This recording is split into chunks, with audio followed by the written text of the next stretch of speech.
too kind. You're lovely. You're a bit exuberant, you are. Okay, the icy probing hands of Mr. Winter are beginning to be replaced by the warm, inviting thighs of Madam Spring. And out here on Europe's only video games resort, our holidaying minions are enjoying a slightly warmer front than usual, thanks mainly to the man who warms anyone's cockles given half a chance, the GamesMaster. Hello. You must forgive me if I appear a little peevish this evening. My hemorrhoids are playing up something rotten on these dank steel structures. Oh well, enough grumbling. We commence the evenings with a noble challenge on Axe Razor. As a chivalrous knight, you will need to battle your way through the first level of the game and defeat the centre in under 1.5 minutes. Unsheath your sword. And whiling away the seconds on this hack and slash is Jamie Spencer from Finchley.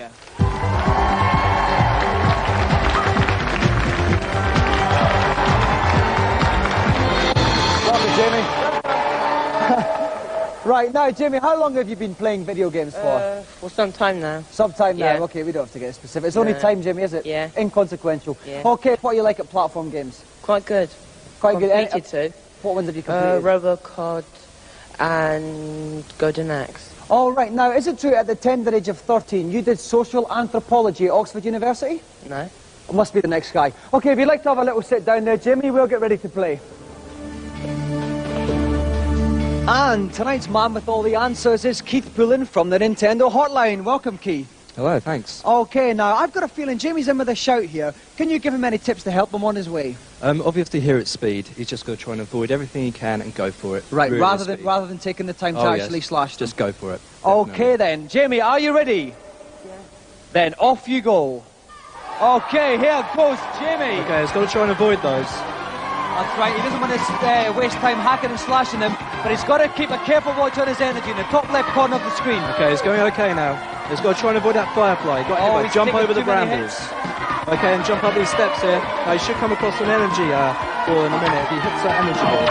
If he hits the face there, a log will come out the right Hit it 3 side. times, out comes Jamie's log, and off he goes. Okay, he's going quite well now. He's got 5 blue energy bars if he hits left. that energy ball, they get all his energy back. That's And he's good. up to full energy again. When all the bars Avoid the come red, werebear. Here he Down goes on the death slide. Okay, Lovely another bit of werebear there. pursuit here. We have had, he's got 52 seconds left. No, he's got to watch his energy. Got to try and save Now, as what's much his tree as much gonna as he do here, can for the Keith? central. Now, if he stays on the hands, okay, they will take him across the brambles. He'll be safe there. Okay, he's got 41 seconds left. He's doing it right for time, Keith. He's almost there. He's doing very good for time, I think. He's Okay, almost he's there now. got 6 energy bars left. We can see beside enemy the number of energy bars the centaur has. It's quite considerable. Okay, What sort of tactics should he be using here? The thing here is he's got to watch out for the lightning. Now, when his spear flashes at the top, that means that he's going to fire lightning. He's got to watch out for that, and also watch out for the spear. He's only got 18 seconds left. It's going to be very close. He's doing well. But he's got to He's got to attack. He's only got 13 seconds left. He's got about 10 more bars left of this He's got to be central. quicker. He's got to be quicker here. Oh no, he's going to watch. He's backing into him. No, he's got to hit him at the He's front. only got 5 seconds left. 4. He's got to hit him. He's got to go in. 2, He has to go in now. 1. Quick. Time out. Time out. With only a few bars left on his centre, Jamie's time has run out and his challenge is over. Round of applause for Jamie.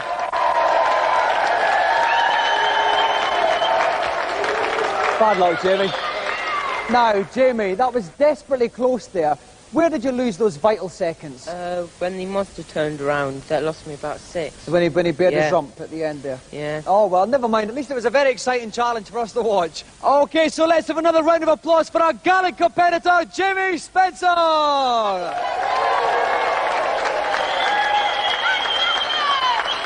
While Auntie Marisha mops up the tears of another crestfallen campaigner, we'll take a look at this week's reviews.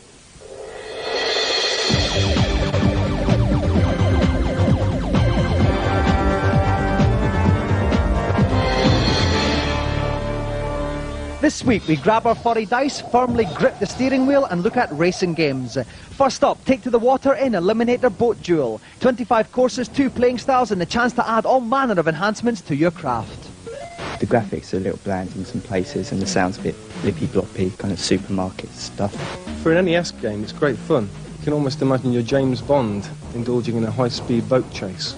It is a good game, definitely, but its long-term appeal is possibly doubtful.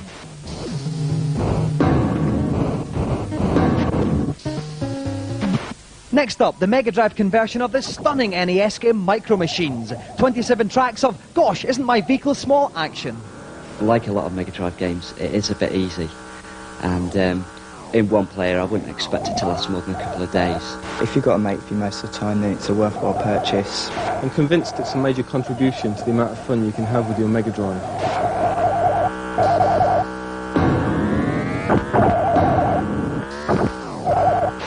Finally, bird's eye view monochrome racing action with more tracks than you can shake a Game Boy at. Dirty Racing.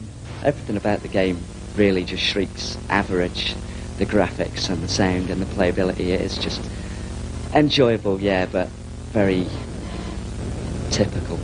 The tracks are too thin, the cars are too wide. You don't really want to be caught playing this game, it's just complete cack.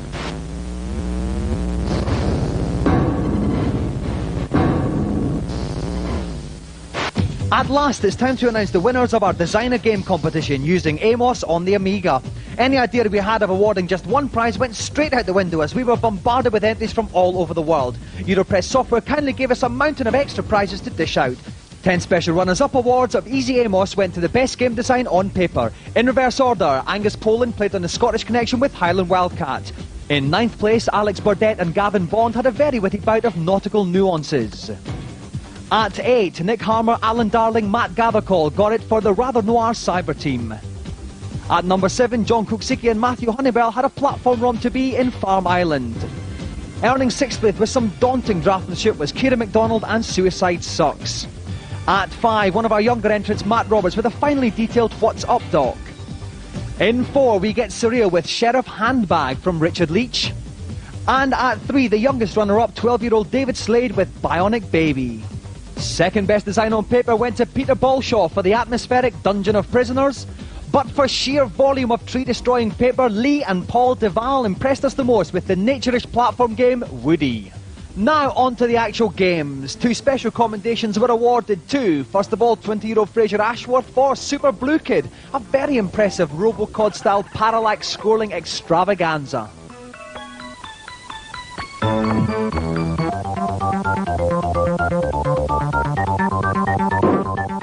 Also commended was Stellar Escape, a Xenon 2 type shoot-em-up sent all the way from Spain.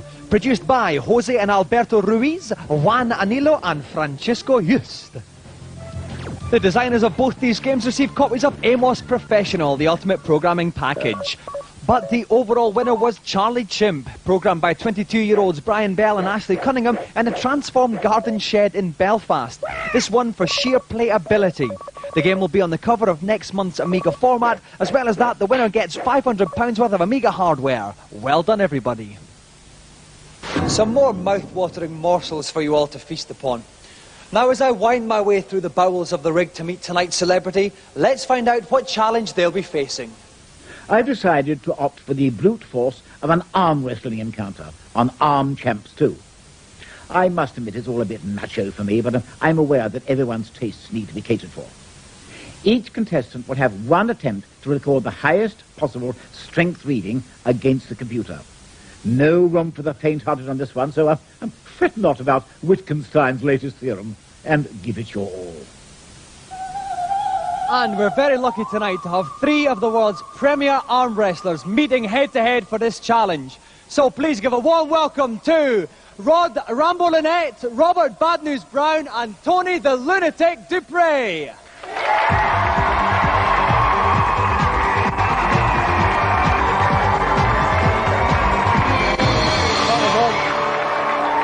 All right, Robbie.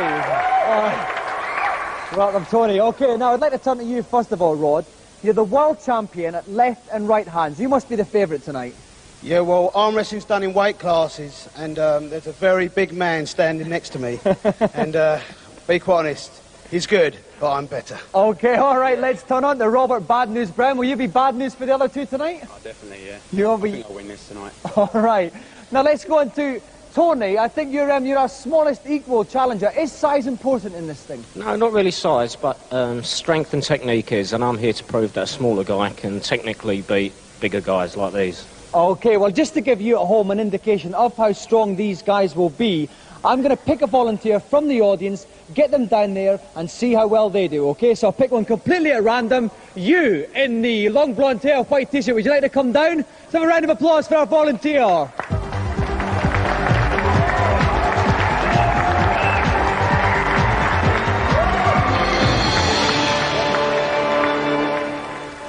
All right, welcome. What's your name? Steve. All right, then, Steve. Okay, what we're going to do is, you must remember, you've got to keep your elbow down at all times. We're going to measure you up against the computer and measure your total tonnage. Are you up for it? Oh, yeah, definitely. Okay, if you'd like to assume your position, Steve.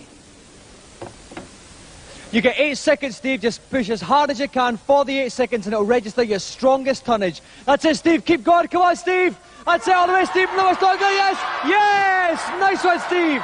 Okay, Steve got 26.2 kilograms. Round of applause for our volunteer. Thanks, Steve. Okay. Right now, our 3 arm wrestlers are going to warm up under the watchful eye of referee David Sheen. And if you want to find out the outcome of this epic battle, join us after the break.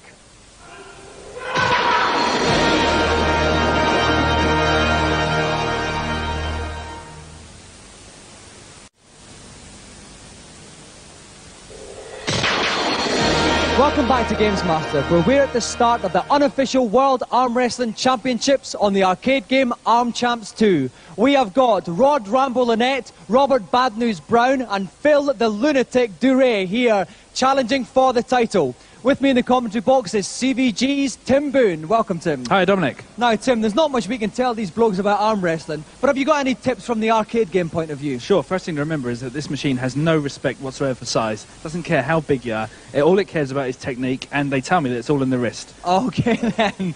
All right, so I'd like to invite our first competitor. Let's have a warm round of applause for Tony the Lunatic Duray.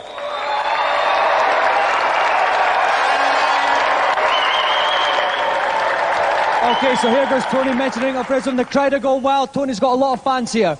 Here's the robot, Tim. He's going to push as hard as he can for 8 seconds. Absolutely, yeah. The computer's going to measure the amount of pressure that he can put on that arm. Okay, oh my word, he's got too strong to measure.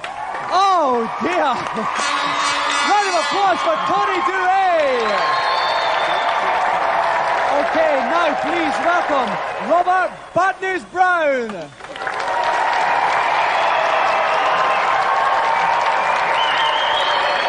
Okay, so here comes Robert. What can he do, Tim? I mean, he can only equal it, can't he? Absolutely, he's just got to put everything he's got into it. Okay. So here comes Robert. Will it be bad news for Tony? And he's pushing really hard. It's going up. He's on 73. Oh, no! Robert Bad News Brown as well. This is extraordinary. Too strong to measure.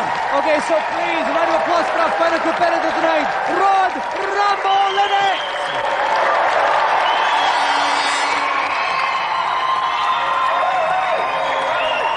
This machine is doomed. We've got the robot there. He looks pretty mean, Tim. But does that mean? I think he's actually going to just self-destruct the machine. Okay, he's pushed it down. Rod is going to... Oh, he's got it as well. It's over the top again. Rod Rambo-Lynette, too strong to measure. A 3-way infinity tie. Quite Round incredible. of applause for Rod Rambo-Lynette.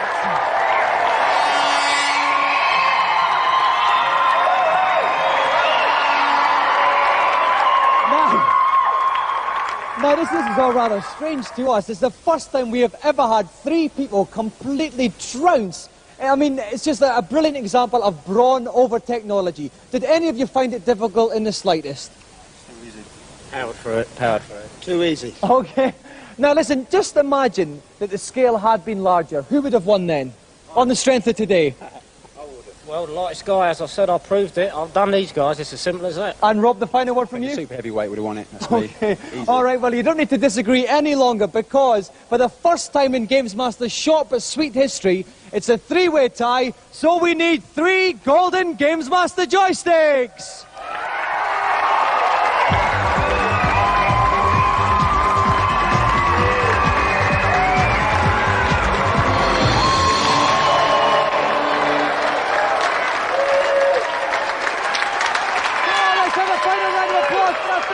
Contestants, Rod Rambo-Lynette, Rob Bad News Brown, and Tony the Lunatic Duray. Thank you, boys.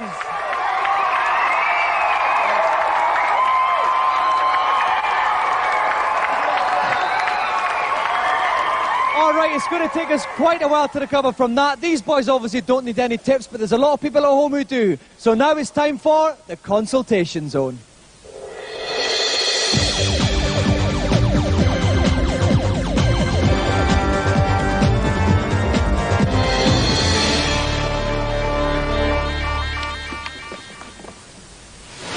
Hello, GamesMaster. Welcome up to the helipad. What is it that's troubling you? I can't get into the wizard's house on Goblin's Toe. How do I do it? First of all, you need to fill up the bottle with water from the fountain. Get Winkle to use this on the toad to make him jump off the stone.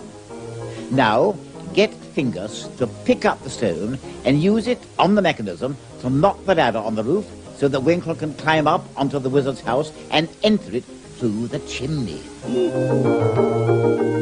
Got that? Yes, thanks. Good. Then be gone with you. Who's next? Hello, GamesMaster. In Ganon's Tower on Zelda 3, when I reach the 3rd floor, there is a ledge with a crack in it which I cannot get to. How do I get to it? You will need to stand right on the edge of the platform, facing up toward the 2 blocks. Then dash into them using your Pegasus shoes. You shall now bounce across the gap. Thanks a lot. And who's last for the evening? Hello, GamesMaster. What's your question? On the Addams Family on the Super Nintendo, I just can't get anywhere at all. Can you help me? Oh dear, what a pitiful plea. Oh well, follow this advice. Play the game through once and then die, as you've been doing rather a lot by the sound of it. Then, on the continue screen, walk off to the left to collect 4 extra lives. Use them wisely. Thank you. Well, I hope these tidbits bring a few rays of happiness into your miserable lives. More goodies next week. Some more good old-fashioned solutions to modern-day problems. Now it's back to the slightly misshapen-headed one for tonight's final challenge. To round off the evening's proceedings, I've opted for an amusing little game called Fiendish Freddy's Big Top of Fun. As the bald but muscular Horace, the high diver, tonight's last contestant will need to successfully perform 4 increasingly difficult dives. To keep on course during the dive, Horace needs to carry out various aerial poses. Failure to perform these poses results in Horace being blown off course. I hope that, like me, you have a head for heights. For these aquatic pursuits, we are very lucky indeed to have with us Olympic gold 100 metres breaststroke medalist and the most popular swimmer Britain has ever produced, the one, the only, Duncan Goodhew.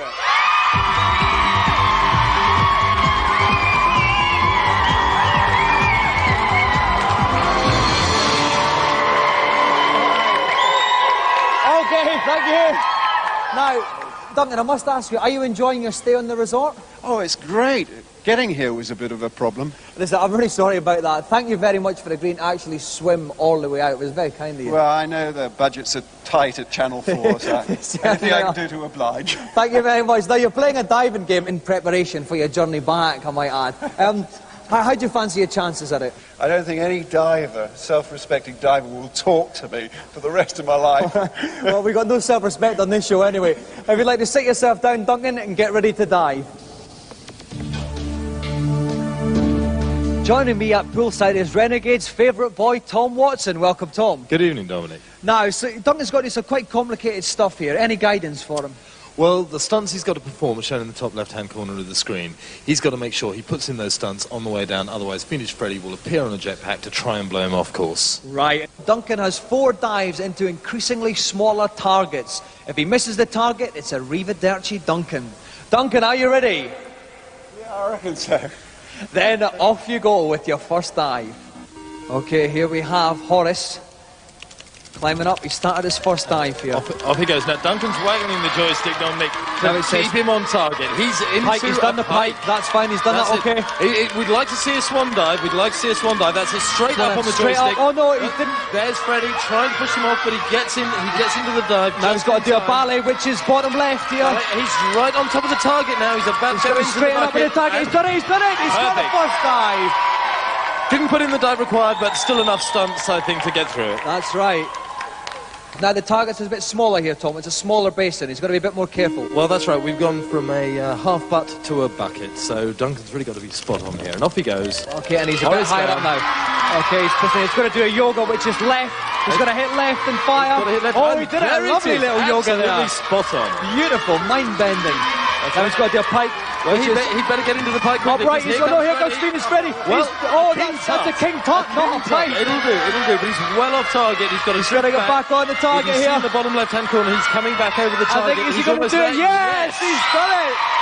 Into the second bucket. We can see his arm aloft in triumph there. You can see the target in the bottom left-hand corner of the screen. There's a little cross over it, which shows how much he's on course. If that cross wavers, he's got to get back on target. And here goes Horace. Okay, the first dive is a ballet, so he's which is bottom left. He's tumbling nicely, he's a bit off target, he wants to get back. Now when it flashes, that's when he's got to do it. Oh, he hasn't done it. I think he's gone in a dive bomb instead there.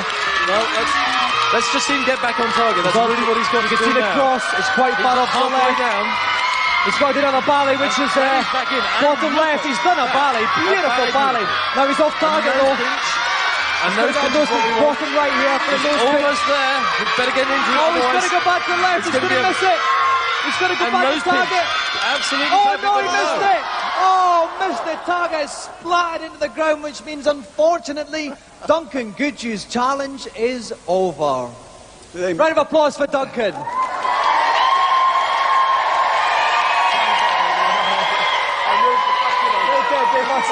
They must have been cheated somehow.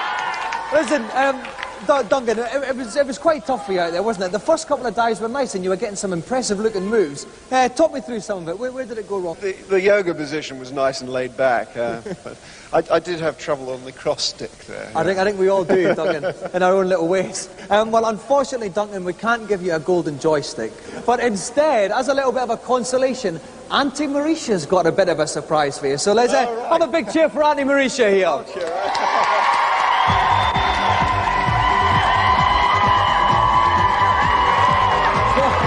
There you go, Duncan. You can take whatever takes your fancy from that one. Take a nice big one anyway. All right, I don't blame you. All right, thanks, Auntie Mauritia, and a special thanks to a special guest, Duncan Goodhew.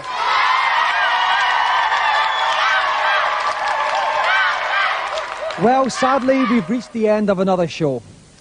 It's goujon of cod on the menu tonight, so we're off to whip up a white sauce for that, and we'll see you next week. Good night.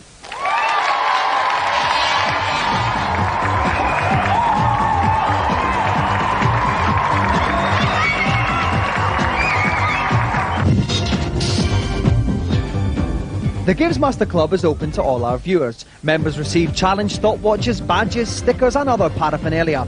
To join, send a cheque or post order for £11.15 to the GamesMaster Club, PO Box 91, London E14 9GT. Or if writing's too much of a strain for you, you can call 0891 600 123. Calls cost 36p a minute cheap rate and 48p a minute at all other times. You must have permission before you make the call.